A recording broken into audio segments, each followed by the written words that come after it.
Monday morning. Good evening, everybody. My name is Tanya Coppola, and I am the Topic Night Coordinator. I'd love to hear your ideas for future topics.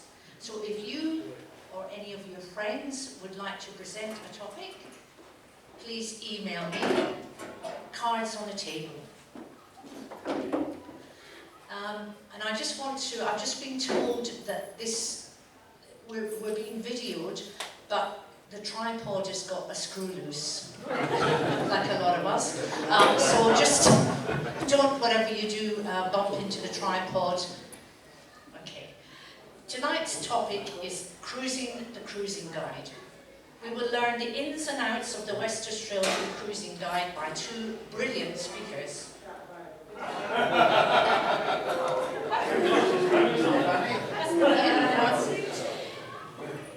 It gives me great pleasure to introduce our first speaker, Kim Clarker.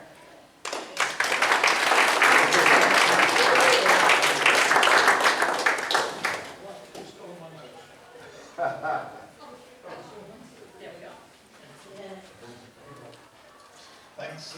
Can you hear me at the back? You know? Okay, it's tough.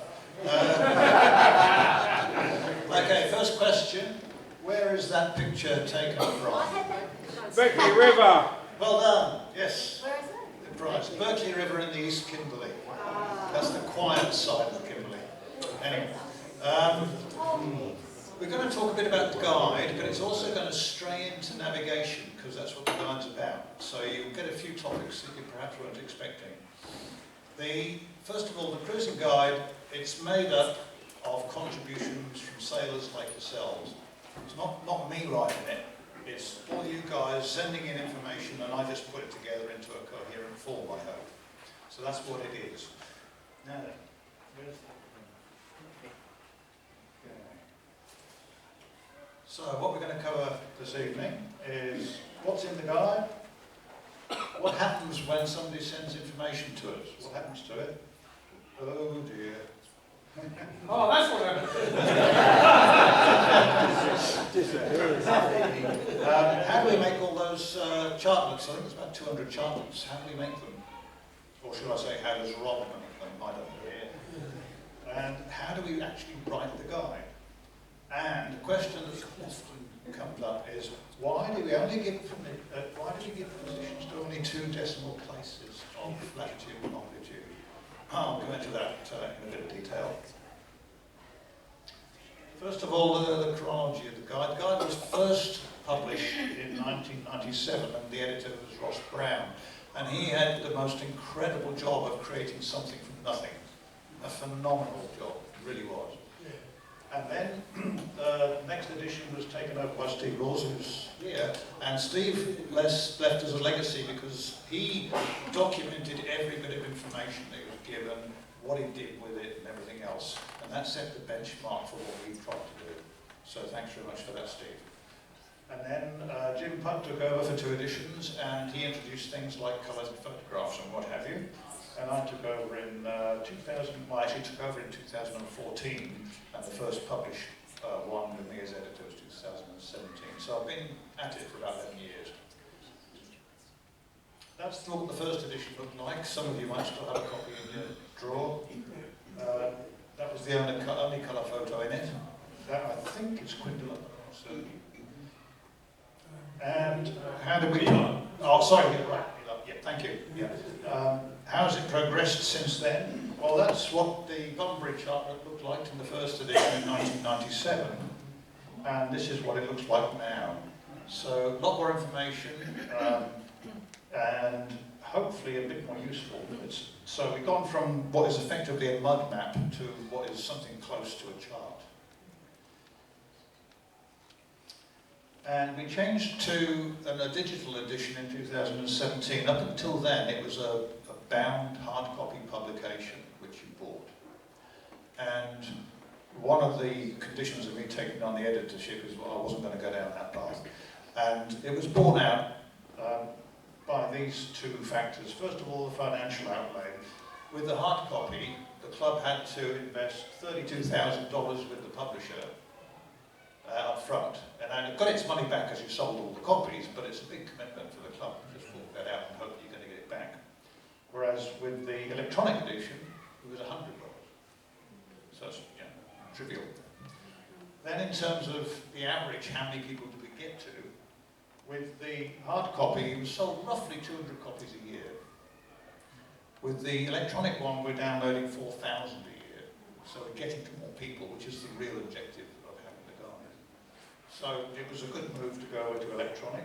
Some people still like to have their printed copy, fair enough. You can print it out yourself in whatever format you want, and the club does a good deal where they print it out into a Lever Arch file and you can buy it from the reception. That's fine. Do whatever you want with it. That's the beauty of it. What's actually in the guide? Well, you've got 230 chartlets. You've got parletage notes for about 500 anchorages, and it's not just anchorages in the Kimberley like everybody thinks. There's at least 50 of those anchorages are day sails from Fremantle. So it's for use locally as well as longer distance cruising. It's got information on local weather, tides and currents that you'll have difficulty finding anywhere else, certainly not all in one place. It covers the coast from Darwin right round to Port Lincoln in South Australia. So it's a huge coastline. Yeah, that's what you'd expect to get in a guide, isn't it? That sort of stuff. Well, what else is there? First of all, the photographs. Nice colour photographs, but they're not just photographs to make it look nice. If you look at that photograph, that's Monkey Mire. Yeah, nice. But if you zoom in, because it's electronic, you can zoom in, you can see things like the navigation marker. And if you look closer, you can see the jetty, the piles. So if you want to come alongside, you know what you're dealing with, what the height of the jetty is. So the photographs aren't just simple photographs. They're there to be used for your own piloted use. It's got information about cyclones. Those are the cyclone paths across WA for the last 14 years. And it shows there's a general anti-clockwise trend. This is getting a bit weird. Anti-clockwise trend. But more importantly, it shows there's a certain amount of randomness in there. So you can't just assume every cyclone is going to curve like the next one. Oh, by the way, I was looking through the information today about cyclones in Australia, and the idea that there is a cyclone season is a bit false. I think there's only 2 months, 1 or 2 months when there hasn't been a cyclone. July and September, I think it might be. So you can get a cyclone just about any time of year. So that's in the guide. Nice, simple passage planning.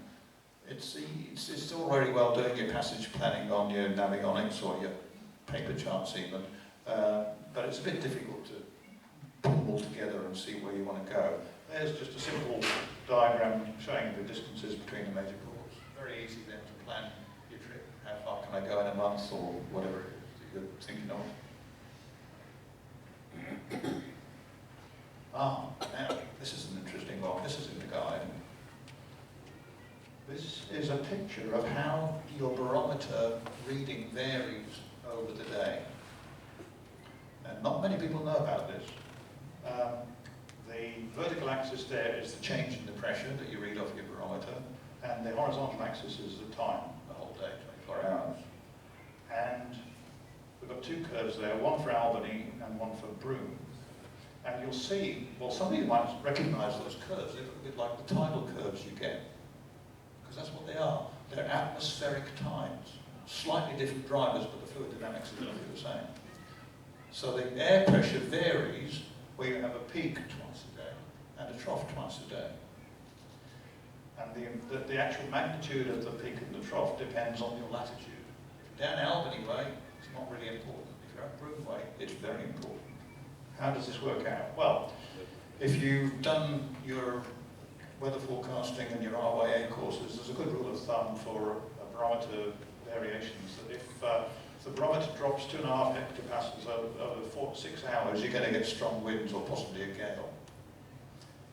So, supposing you read your barometer in Broome, first of all just before midday, and then again just before dinner time, about 6 o'clock, that's a 6-hour gap, you'll find it will naturally drop 3 hectopascals. Now, if you don't know about this, you panic because 3 hectopascals in 6 hours is a gale coming. But it's not. It's just the natural variation of the barometer. So you're just panicking for nothing. Conversely, if you are measuring it on the uphill bit, you might see no change in your barometer reading when you should have 3 hectopascals. That means a gale is coming and you don't know that. Yeah, so it's all in the guide. This is in the cruising guide. Here's another one that people don't realise is in the guide. Age-old dilemma. You're sailing downwind, and it's a bit uncomfortable behind you. So you think, well, maybe I'll just point up a bit, 10, 20 degrees. But if I do that, I'm sailing away from where I want to go. So am I going to go much faster if I point up a bit? Yeah, usually, but how much faster makes it worth it? Here's the answer. Supposing you're sailing downwind 170 degrees, so that's 10 degrees off the stern, and let's supposing you're doing 6.6 knots. That means you're actually making 6.5 knots dead downwind. That's your VMG downwind for the technical. Supposing I now want to, what happens if I head up to 160 degrees? Well, to make the same amount of progress dead downwind, I'd have to do 6.9 knots. So if you're doing more than 6.9 knots, you're actually getting there faster. You're just driving downwind. But if you're doing less than 6.9 knots, you're getting there slower. Your choice. But there it is. It's all in the guide. Just have to use it. Here's another one. Supposing you're sailing up the coast and the weather's getting a bit dodgy and you don't know where to pull in. And there's a couple of options, Cervantes or Jurien Bay. This is the chart of Cervantes, and you can't see all the little numbers for the depths, but I've averaged them out. If you go on the approaches, on the red line, then in the outer approaches the depth is around 8 metres typically, if you stay on the transit. Then if you look at Jurien Bay, if you look, there's 2 entries to Jurien Bay, the southern one which you just never use unless it's calm, but the northern one, the red line in the north, the average depth coming into Jurien is about 11 metres in the outer approaches. So, which one's safe? This is the little guide that helps you, and it tells you for a given size of waves what depth of water those waves will break in, and the last thing you want to do is to come in on the transits when there's a wave breaking, because then your approach will go out of control, go off the transit and hit the rocks. So supposing you've got 2 metres of swell, and you've got, let's say, 2 metres of wind wave, this little chart just simply tells you the waves will probably break if the water depth is less than about 10 metres. It's approximate, but it's a good starting point. So that immediately tells you that Cervantes is a bit dodgy in those conditions, but Jurien Bay will be okay. There you go, so that's some of your dilemmas already solved. It's all in the guide.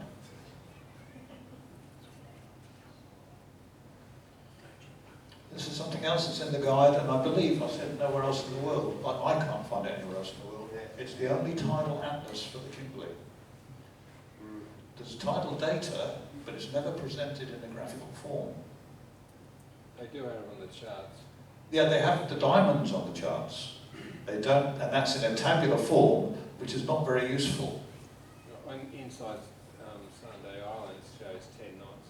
Yeah. So what we've done here is we've taken those tidal diamonds and other information and plotted it every, I think, 2 hours for a relative to high water called headland.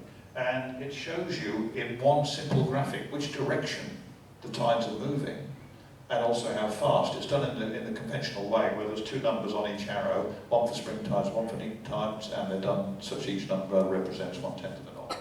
That's the standard way of tidal atlases around the world. And so this you will not find anywhere else except in the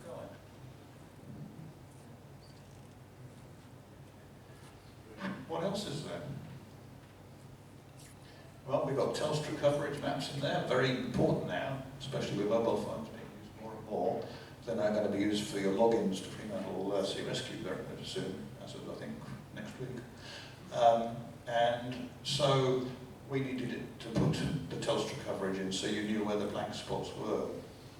Little aside there, there's a story about this in the guide, in that we thought we'd better ask permission to publish Telstra's coverage maps. And they said, no, it's copyright, can't do it. You just have to go onto our website. I thought, well, the reason we're doing this is to see if you've got a connection so you can get to the website. So you can't look at the website to see if you've got a connection. So we ended up basically copying and recolouring their charts and putting them on here. But Telstra wouldn't let us have them because it was copyright. Crazy. We've got all the details of WA Marine Rescue Groups, they're called signed, their hours of operation, what channels they're going on, and so on, phone numbers, all the usual stuff. And all the 30 hospitals in WA and the 12 nursing posts that are relevant to sailing the coast. We've even got how to treat marine stings and other things taken from the healthcare manual that the Commonwealth Government issues on toxicology and wilderness. And so it's all there, do you treat a sting with jellyfish sting with vinegar? The answer's in the guide. The actual answer is it depends. Where do you apply for your Aboriginal land permits when you go up to the Kimberley? There's more and more of these being required, and it's more and more complicated, as some of you have come down from there know. And it's for good reason, but it's very complicated. And so what is close to the latest information, at least, is in the guide, but it's a very fluid situation at the moment. And then we've got all the local wind conditions for around the coast. Good example is the 3 sea breezes in Geograph Bay. Not everybody knows about this, and you can get caught out in Quindalup with it very easily, or if you're down at Geograph Bay Racewick, it might catch you by surprise that there are 3 different sea breezes, and it's all explained in the guide. And so on and so forth. That's just a snapshot. So, what happens when somebody sends us a piece of information? It's usually an email. It could be just a few lines of text saying, hey, we anchored here in 4 meters depth and blah, blah, blah. Or it could be, as like we get some people, there's pages of information of their entire trip of 1,000 miles, incredibly detailed. First thing we do is we give it a number and save it. And that way we can retrieve it whenever we want to, and we can put a unique identifier to that bit of information. Then we check it. How reliable is it? How accurate? What we sometimes get, which we honestly don't want, is, we anchored in Norwegian Bay, it was 3 meters, it was great. Yeah.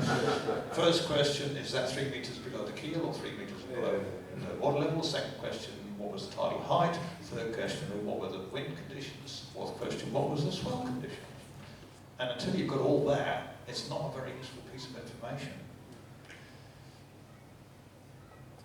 So we also compare it with existing information. Somebody says it's a great place to anchor, somebody says it's a rubbish place to anchor.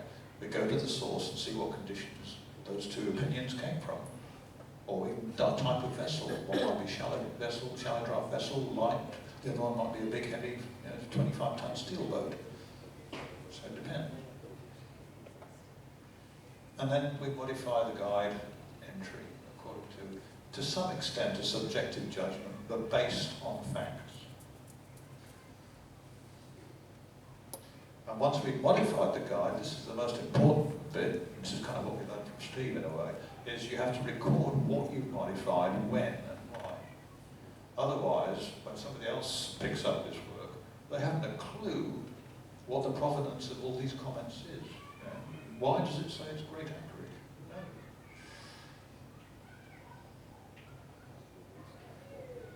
No. Now, this is where I hand over to my colleague Rob Hills. Rob does the chartlets and all the difficult software stuff. And so I'm going to hand over to Rob to explain how we actually track all these changes and things, and then also how we do the chartlets. So we're going to do a swap over.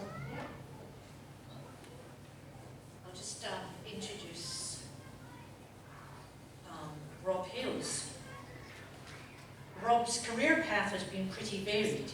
He studied medicine, spent 13 years as a Navy doctor, even sailed in the bicentennial tall ships race.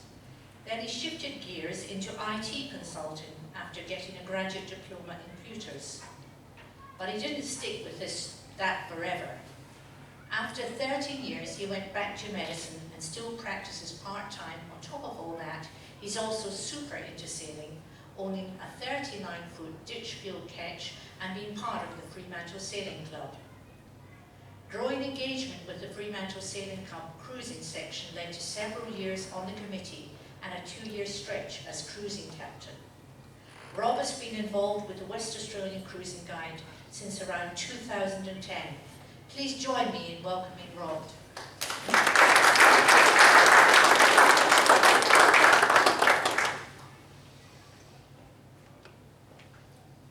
Thank you, Tanya. My lovely wife who's here told me that I need to make sure this is not boring, so I'll sit down now. I will try and keep the technical stuff as short as I can. For people that want to know, we decided to track our information that was coming in from the cruising guide using a tracker. It's actually a software tracker. This program is called Track, and it is a web-based software project management tool. And you think, software project book, why on earth would you do that?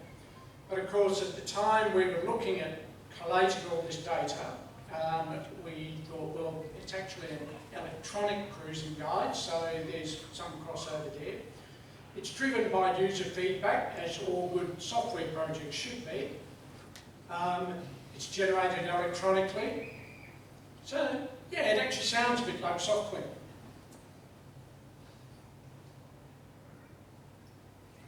So why do we track stuff anyway? Kim alluded to some of that in his part of the talk.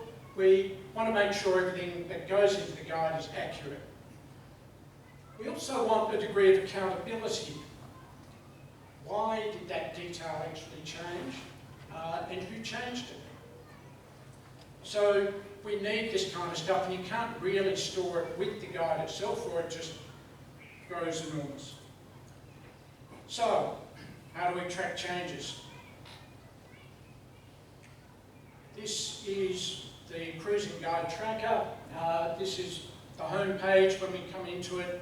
You can see a couple of milestones there. We actually look ahead beyond the next release, but the first one is obviously the one that we have in mind. And across the bottom here we've got tickets. Tickets have numbers, and the bits of information that you send into us, as Kim said, are allocated a number. They become a ticket, and that becomes a bit of information that we feed into the guide.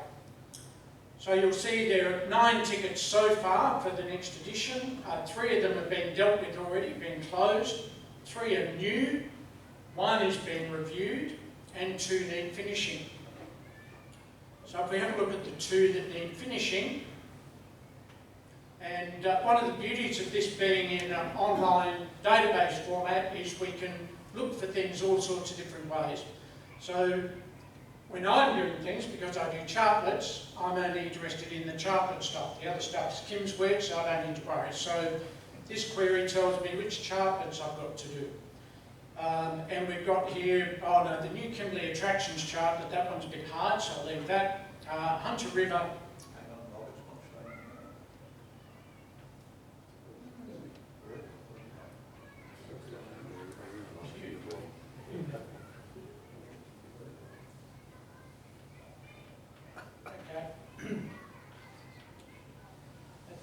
It's not switching over, sorry about that.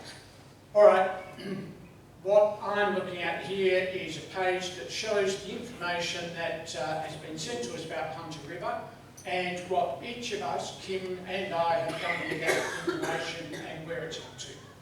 So, in essence, that's what the tracking software is doing, and it helps us keep everything together and work out firstly, when we're ready to publish a new edition, and if we're not, what we've got left to do to get there.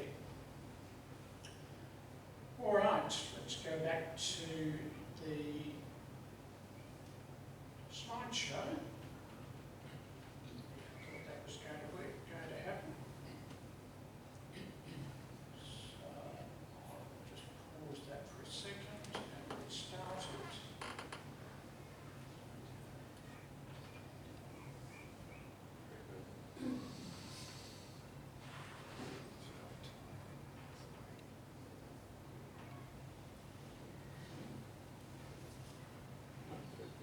It's like when you're coming into an anchorage, isn't it? And your chart plotter just turns off at the critical moment. Well, the funny thing was, it all went before when we checked it all out. But anyway, you get that.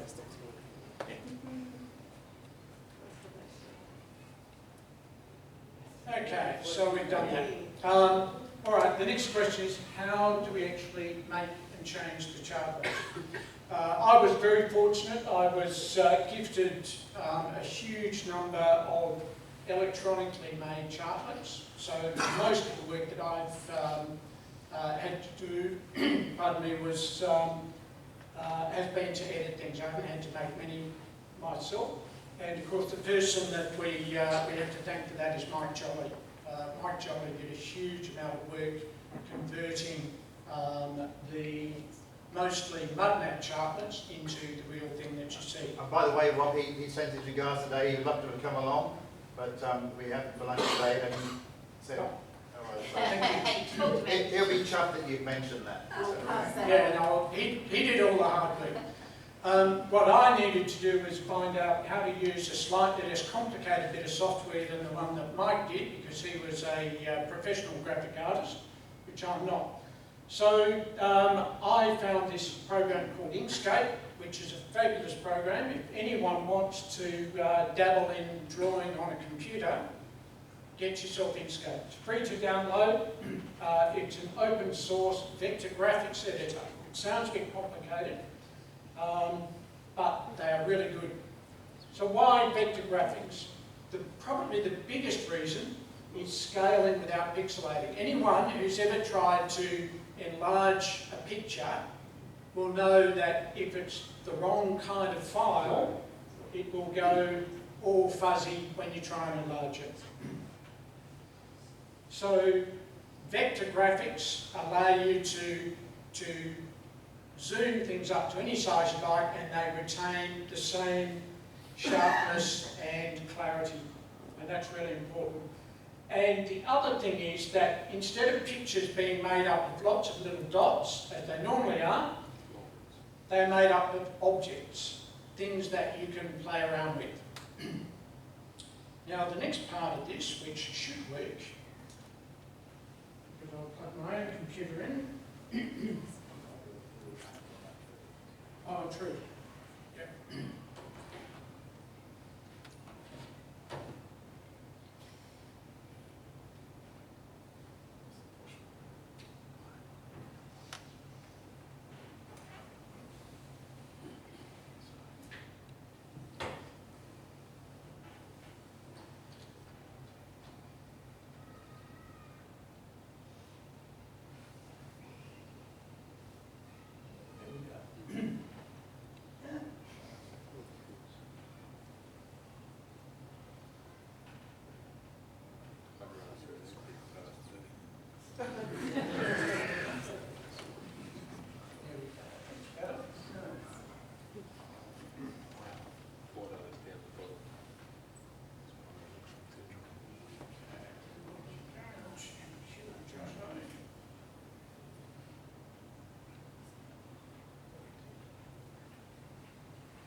It's also worked fairly if I've only tried it out beforehand.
close those.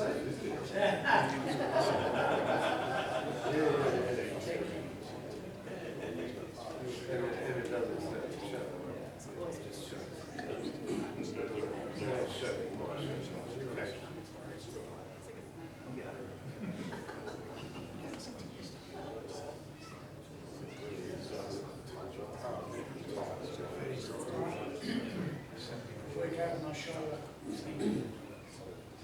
So, first thing I need to do is send this out. Right, so this is my editor, and this is a picture of Sandy Point. One of our alert users has pointed out that Sandy Point actually isn't spelled correctly. Brilliant. Now it's over there.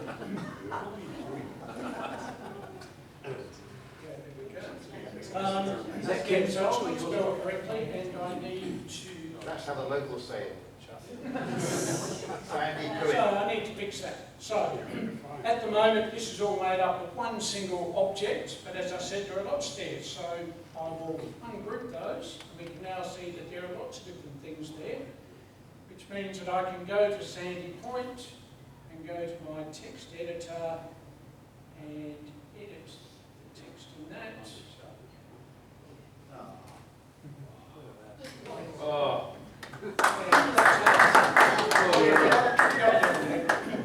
Now they also said that the entrance is really not out there next to the reef, it's actually much closer to Sandy Point Campground.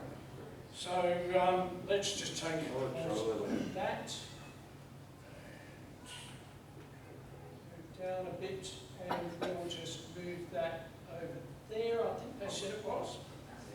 Now our track's wrong, so we need to fix this. So we go up here, and this is actually made up of some points, an end point and a beginning point, and we just move that over there and down a little bit, and yeah, I think that'll do it.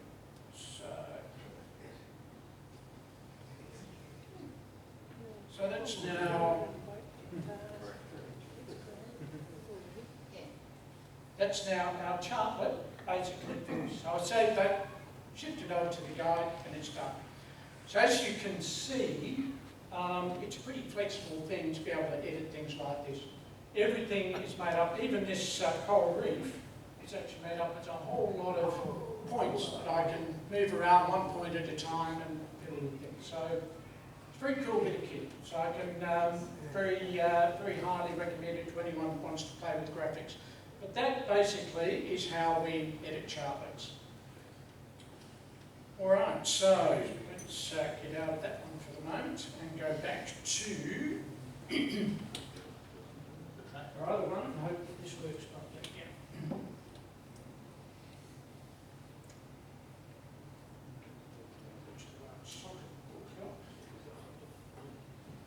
Do you guys travel in the same car a lot?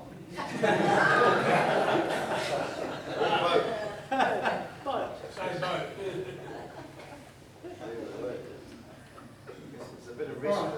So at this point I'll hand back to Kim, and hopefully he will go a bit more smoothly than I will. Please allow me to introduce you, Kim. Kim Clarker. Kim is an able architect who established his first yacht design consultancy in 1970. He holds a master's degree and a PhD in sailing yacht performance and has sailed more than 30,000 miles in a dozen different countries, including single-handed offshore passages and world championships. He is the author of more than 30 scientific papers and journals, articles on yacht design, as well as the very successful ebook, Sailing Yacht Design, a guide for boat owners, crew and buyers. They are all available from his website. Just Google Clarker Marine. Kim has been a member of Fremantle Sailing Club for more than 30 years and is a past cruising section captain. He has been involved with the West Australian Cruising Guide since 1999 and has been the editor since 2014. Please join me in welcoming Kim.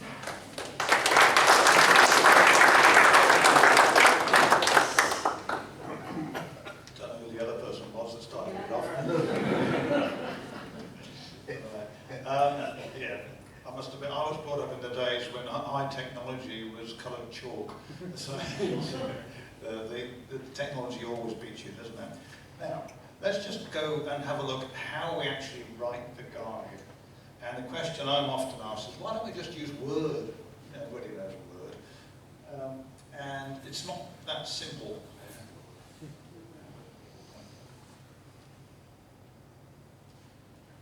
The main, in fact, I think the only advantage of Word is it's familiar to most of us. The vast majority of us have used it, and most of those who have used it have cursed it. The disadvantage, which some of you might have come across if you work with big documents especially, is, well, first of all, it can't generate an e-book. It doesn't have the capacity to do it. And also, it can't process a document as large as the cruising guide. The guide's about 140 meg, and Microsoft Word sort of falls over at about 80 meg. Sometimes it'll import it, but it can't save it.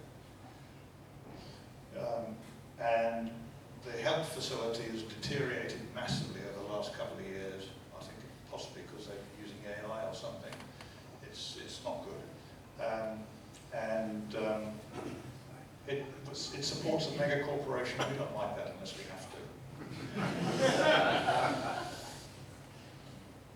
So how do we write it? We use a piece of software called Jutto. It's called digital publishing software. I'll look at that in a minute. And from that, we can just spit out the EPUB version that you can pick up off the website, dead easy. And then if we want the PDF version, it's a bit more complicated, unfortunately. You have to export it from Jutto as what's called an ODT file. Some of you might have come across. Word can read them. And you open that ODT file in LibreOffice, which is basically a free version of Word, much better. And then you can do your finalising of it and then push out the PDF file. So it's not actually quite as simple as just hitting a button to get the PDF, unlike the EPUB. So what is Jutto? First of all, I explain a principle called the cascading style sheet. And this is quite, I like this because it's even, forget about saving and the guide and everything else, it's a lovely idea. Is if you think back to 40 years ago when word processors were first used on computers, they did a very simple, sensible thing.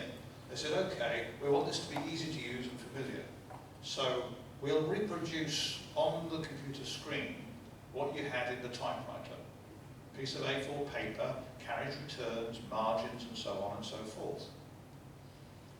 And if you think about that, that's a bit daft. To start off with, the computer screen isn't the same size and shape as an A4 piece of paper. So, think a little bit outside the box and go back hundreds of years when the town criers used to make their announcements on a big scroll. And the scroll was really long, and it could be almost infinitely long. And so they've done away with page breaks and page numbering. It's just all one big thing. Then, if you think a bit further from that, imagine instead of just getting rid of the top and bottom margins, what happens if we get rid of the side margins as well? And you just write, and all that matters is that one word happens after the next. Forget about page breaks, margins, headers and footers. We can do that later. So what cascading style sheet does, effectively, it separates out the content from the presentation, which is a very neat way of doing things, because it means you can write the content, blah, blah, blah, blah, and say, okay, I want to produce it in this format with this style of headings and blah, blah, blah. That's done from a separate file. Then you can take the same content, same cruising guide, and say, okay, I don't want to publish it as an EPUB, I want to do it as a PDF, so I'll have this sort of styles and contents. So it's just dead easy to switch. You can even actually produce things in Braille using this technique. So that's the basic principle of Jutto and other software, and that's what makes it so versatile and simple for us. It's very easy to use. It's very similar to Word. It's much faster than Word or LibreOffice. When we do import the guide from Jutto into LibreOffice, I go away and have a cup of coffee. It takes 10 minutes to import. Whereas Jutto, if you want to skip it in and up and down, and open it, close it, it's almost instant. It's very low cost. It's, oh gosh, is it $60 for a That's what we paid originally, yeah. Yeah, it's about $60 for a lifetime license. Brilliant. Now the support. I don't know if any of you have ever tried to find out if a particular feature is going to be introduced in the next edition of Word or anything else. Chances are you'll never know, and the equal chances are that it won't be. When we were first looking into what kind of software to use for the guide, we found Giotto. It looked good, but it had one particular feature missing, and that is that with a lot of technical kind of books and reports and things, you like to have your headings numbered and have subheadings and so on. So you have chapter 1, 2, 3, 4, and then subheadings 2.1, 2.2.3, and then maybe you go another layer 2.3.1, 2.3.2. Well, Giotto didn't do that. It just had chapter headings. The reason for that is the guy who writes the software, Dr. Julian Smart, he wrote it because his wife is a novelist and just wanted something to use. And novels don't usually have subheadings, they just have chapters. So we wrote to Julian and said, we like this stuff, this Giotto stuff, but are you thinking in a future version to introduce subheading numbering? And we got a reply within 6 hours from him in Scotland saying, yes, I've been wondering about that. Here's a new version, try it. And it worked. So within 6 hours, you got your required change and a whole new version of software. Unbelievable. There is no file size limit that we've found. I think you could probably go up to 1,000 megs and still deal with it. So that's great, because one of the problems with the guide is it's growing and growing and growing. Images are very easy to include, so that's a great thing with all the chartlets and pictures and so on. It's just easy. So that's what Giotto is. Oh, so let's just go back a bit. Rob, do you think we've got a chance of getting your computer going? Fingers crossed. Say the right words. And a 3-finger salute, so good luck.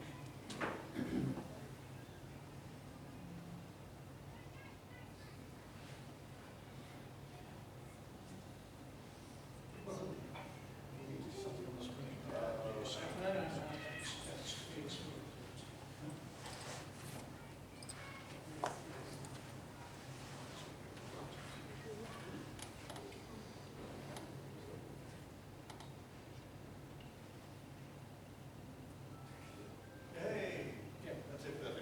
Right.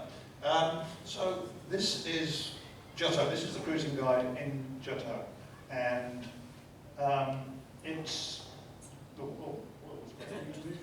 Okay. Anyway, this is still Giotto.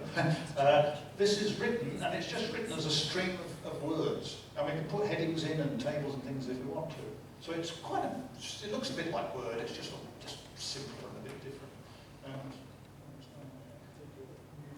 Okay. One of the things that's quite useful, see if I can get this to work. How do I page up there? Let's just go. Oh, no, it's not page up. Go on, how do I get out of this? So I'm not used to PCs, I use Macs. Okay, just page up a bit if you can. And let's just go up to where one of the comments is. Keep going. Up there, yeah. Just pick one of these comments, Rob, there. See, we've got some little yellow brackets there. Click on that. Okay. That says, where did I get that phrase, that sentence from? And it says reference number 97. Remember we said we gave every piece of information a number, a ticket. So that tells me that phrase came from submission number 97. We can go to submission number 97 and find out exactly what it says. So we know exactly where every word and phrase comes from in the guide. And so it says, no tie bases have been reported about the entrance to the bay. We click on that. So who says that? Reference 97 again. So throughout the guide, invisible to you people, is all the information telling us where we got the statement we made from. So we've got full provenance. So if anybody else wants to come along and become editor and wants to change it, they can go to that reference, find out what that person said, and then decide whether to change it or not. The other thing that we can do is down on the bottom left there, it says configuration. You might see that. But that's just a pull-down menu. It just says, okay, what format would you like your book? And there's about 20 or 30 of them. You can have EPUBs, Mobi Pocket, ODTs, Open Documents, Smashwords, all the things that publishers know about. And you just hit the button and there's words out. You can't do that with Word, it's impossible. So that's just a quick show of what Jutto actually is. There are other pieces of software that will do similar things, but we believe nothing remotely as good as Jutto. Okay. Now, switching back, we really are living dangerously here.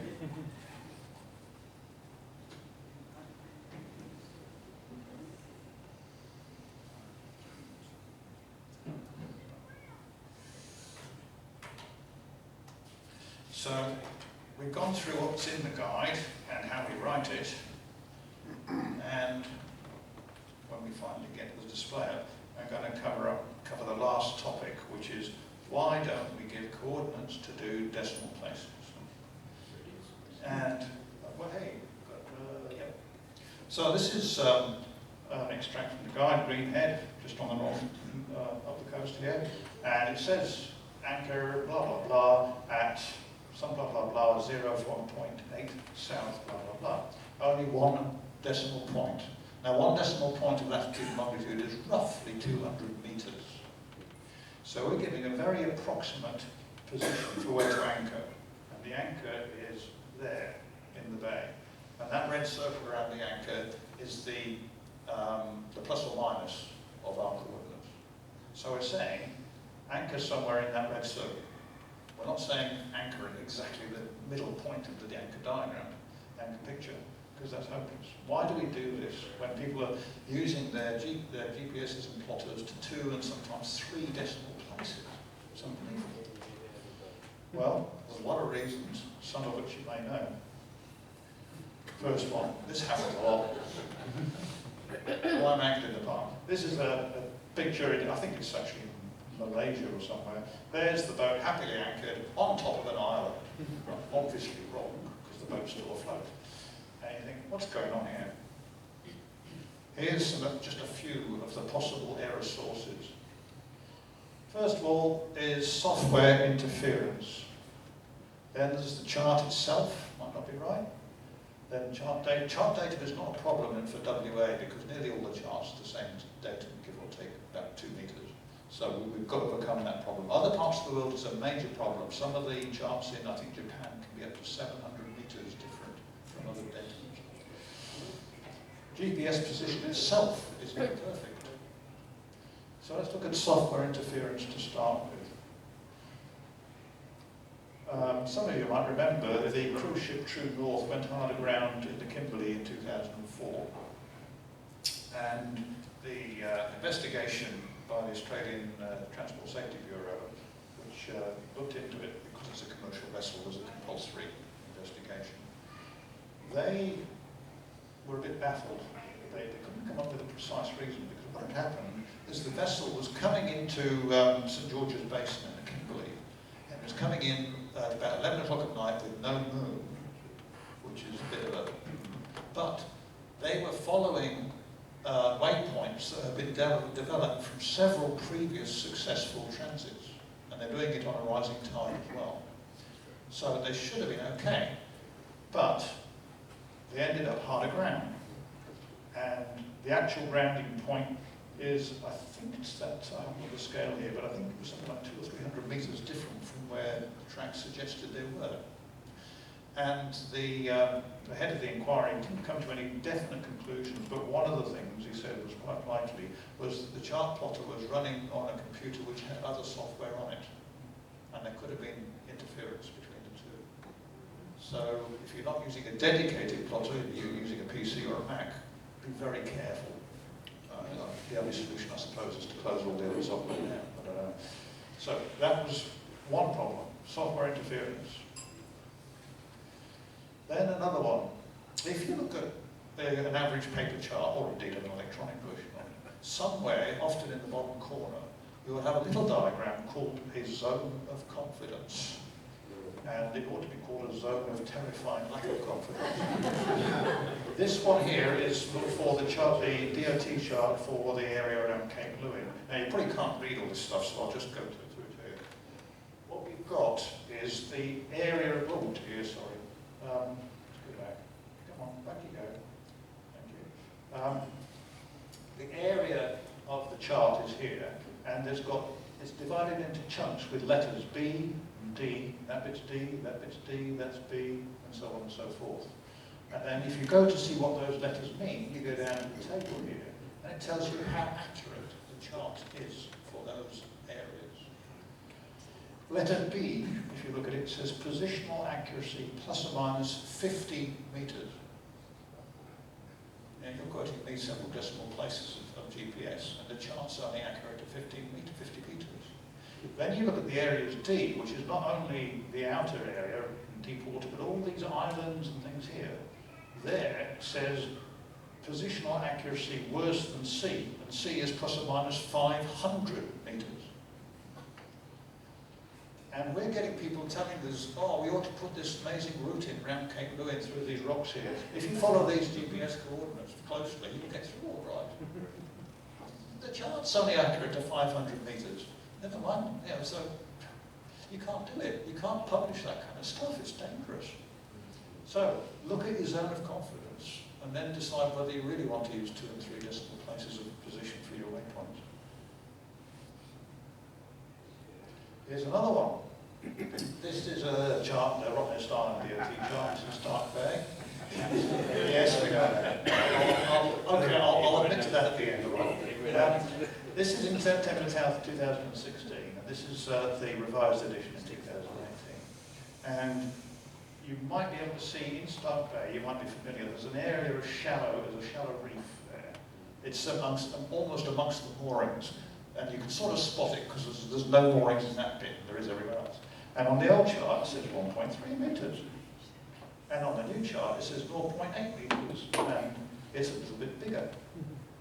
And if you've got an avionics and you go into that chart, you'll find it's called Kim's Rock. But I can report from yet another unofficial survey that they still haven't got it right. The area of shallow area is bigger than shown on the chart. So the chart itself isn't accurate. So why on earth are you using GPS points accurate within 20 metres? It doesn't make sense. Then you've got the chart itself. This is a bit of a clincher, I think. This is a chart of the windmills of Rottnest and so on. And most of these charts are developed from paper charts. Somebody, the draftee, sat down with a rotary ink pen and drew them. And if you look at for example, the contour line around Champion Rock, that line, when it was drawn with a rotary ink pen of about 0.25 mil nib, that scales up so that the thickness of the line itself is about 5 metres. So what on earth are you doing quoting 3 decimal points on your waypoints and then your positions and so on? It doesn't make sense. I mean, just the thickness of the nib is less accurate than what you're quoting. And this one I think is the most horrifying and then illuminating. This is developed by a retired hydrographic surveyor who does surveys of the local creeks and things for his yacht club in Northern Ireland. And he's got a 20-foot tinny or something. He's got all the depth sounders and so on. And he puts 2 GPS recorders on for redundancy, and they're sitting next to each other, one there, one there. And he starts off in the red bit there, and you've got his track of his vessel going around like that. Everything's happy, there, there. Then he starts to come here, and the tracks of the 2 GPSs separate out until that's 107 feet, that's 30 metres apart. These are 2 GPSs that are sitting next to each other, and they have been recording the same position, but now they're recording positions that are 30 metres different. And then you carry on, he carries on, oops, oh dear, sorry. You carry on here, and the tracks come together and get into a single track. But if you didn't have 2 GPSs, you wouldn't know you were out that far. And if you did, you wouldn't know which one was right. So Next time you go into an anchorage and you think, well, if it's really dark, I'll just follow my track out and I'll be right. It scares the bejesus out of me how many people do that. It really does. It's very, very dangerous. So this is why we don't put 2 decimal places into the positions. The guide is just not right. It shouldn't be. So this is another one. Have any of you come across on your chart that GPS is this thing called a number called the dilution of precision? Yeah, not a few of you? Excellent. It's somewhere buried in the layers of your software, menus and pull-up bars, and it's very useful. I suggest you find out where you can get to it. This is a plot of this thing called dilution of precision over a period of time. And it is an estimate of how good your GPS fix is from the satellites. And it's a number from 1 to 10. If the number is 1, it's good. It tells you the satellites have got a really accurate fix. If it's 5, it's probably still okay. If it's 10, it's pretty dodgy. So next time you decide to anchor and then record the position of the anchorage and maybe use that to go back next time, before you, when you record the position, record the DOP at the same time. If it's 1, great. If it's 10, it's a very dodgy piece of information. As an aside, there's another way of a quick check on how accurate your GPS fix is. GPS doesn't give you a position of latitude and longitude, it also gives you height, altitude. And buried somewhere in your software again is the altitude. And if you want to check whether your GPS fix is any good, well, if your boat is floating 50 meters above sea level, it's probably not a good fix. So have a look at that one too. We have never yet had a submission to the guide which includes either the DOP or the altitude. So we simply don't know how good your GPS position fix is, which is yet another reason why we don't quote it to more than 1 decimal place.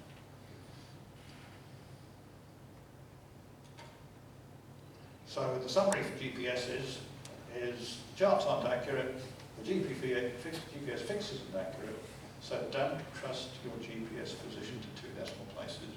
You are fooling yourself in a big, serious way. Just because it's repeatable doesn't mean to say it's accurate. 2 very different concepts. In fact, what I'll do, we're doing for time. Okay, I'll leave that in case anybody wants clarification on that. So, conclusions. Use the guide for more than just pilotage. There's heaps more information in it than just charters and notes.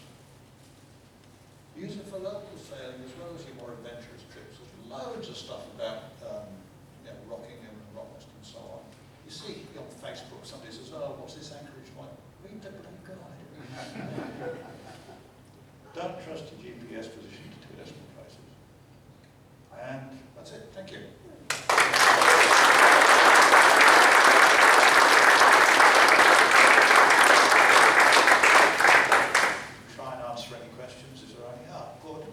Kim, have you thought about, now that we have gone electronic, have you thought about having real-time updates?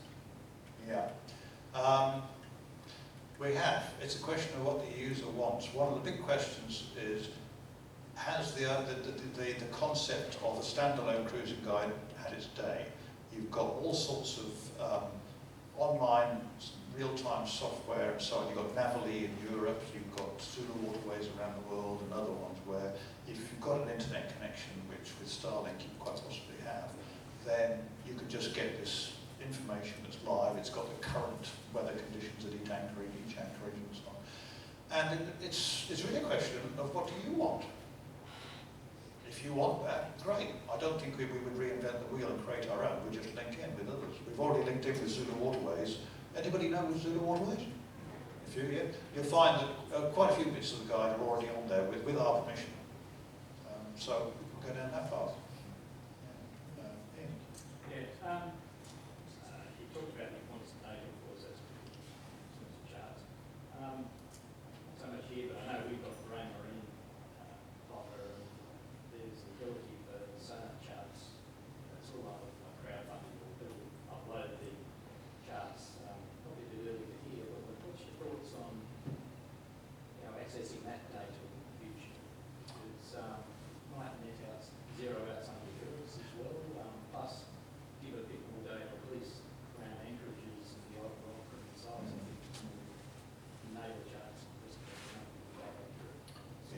So, in case you didn't hear it at the back, the summary of the question is, what about crowdsourced data for charts? Initially, I was extremely sceptical because you don't know, like with depths, whether the depth sound is calibrated, whether it's to water level or keel and all the rest of it. But if you've got good editors, which usually means good human being editors, not some kind of AI thing, then they'll be able to weed out the rubbish data from the good, and then it becomes very useful indeed. Yeah. But you've still got this fundamental question of wherever that depth measurement was taken, the GPS coordinates are unreliable. It could be the depth 40 meters away, or even 400 meters away in some cases.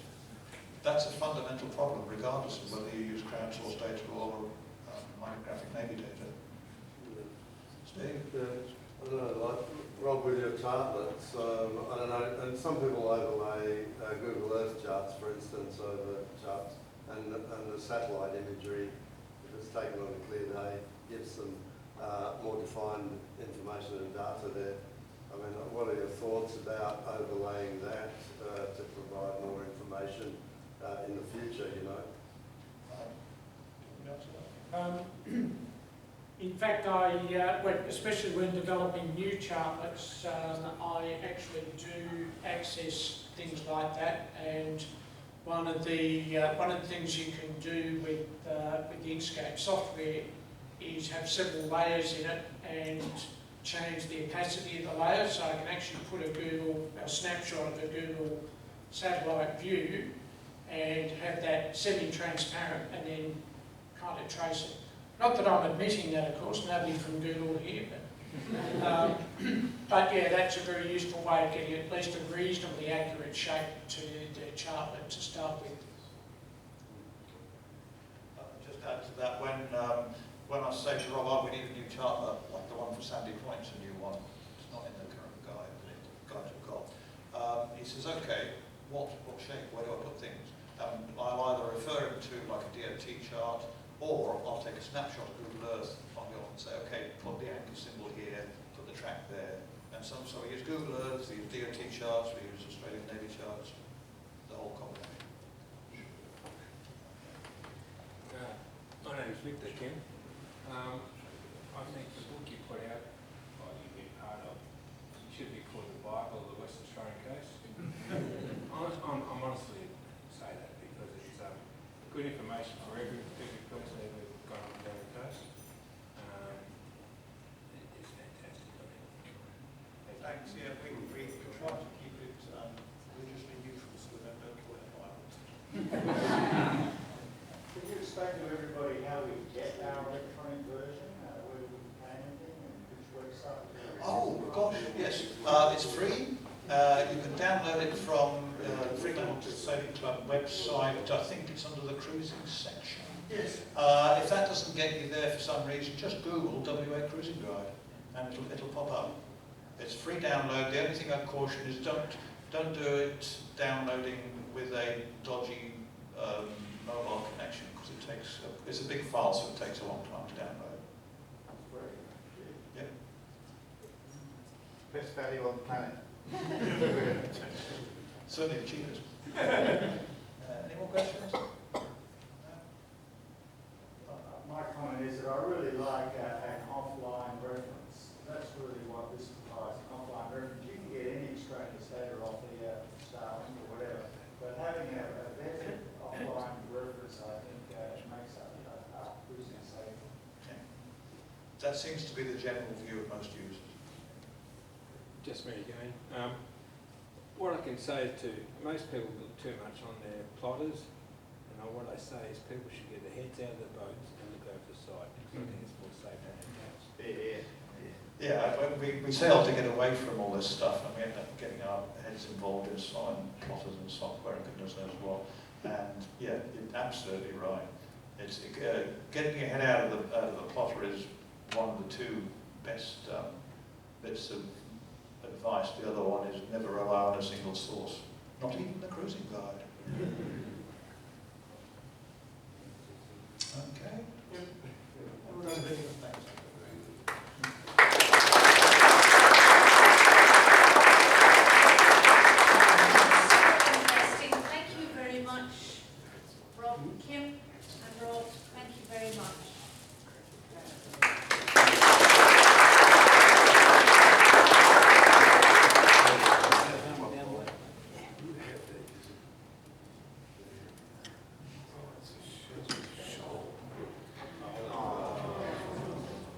like to acknowledge the very sad passing of our dear committee member, Ollie Otness. Ollie was a dedicated member of our sailing club who devoted many years to running the Jam event. Ollie's contributions to both our keelboat racing and cruising sections will be sorely missed. Our heartfelt condolences go out to his wife Annie and their family during this difficult time.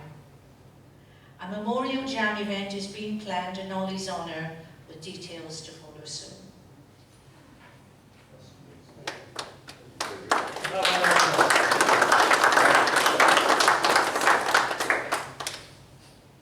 So what's up next? We have the Emergency and Safety Demonstration Day this Saturday, 8:30 a.m. Sunday the 19th of October, the Jam sale has been postponed, and a memorial Jam sale will be scheduled soon. Again, on Sunday the 19th of October, we've got the Gage Roads Fremantle Harbour Classic.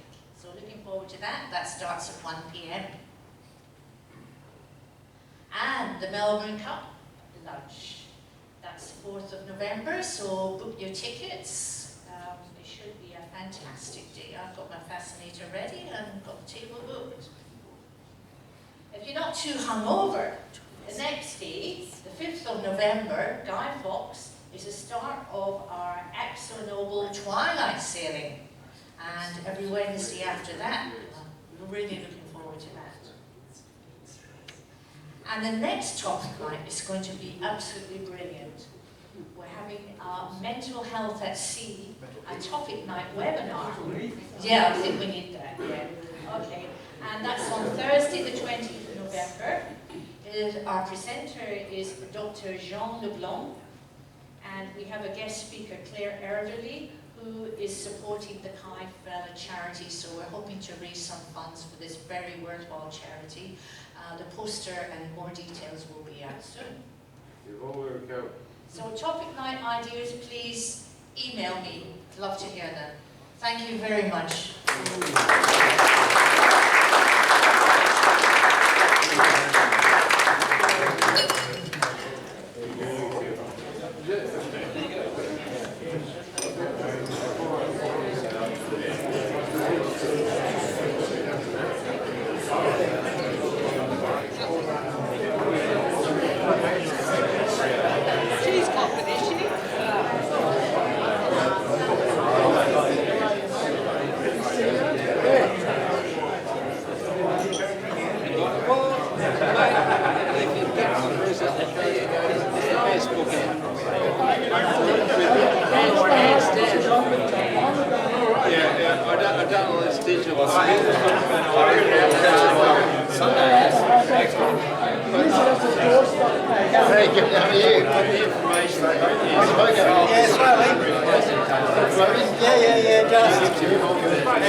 My husband,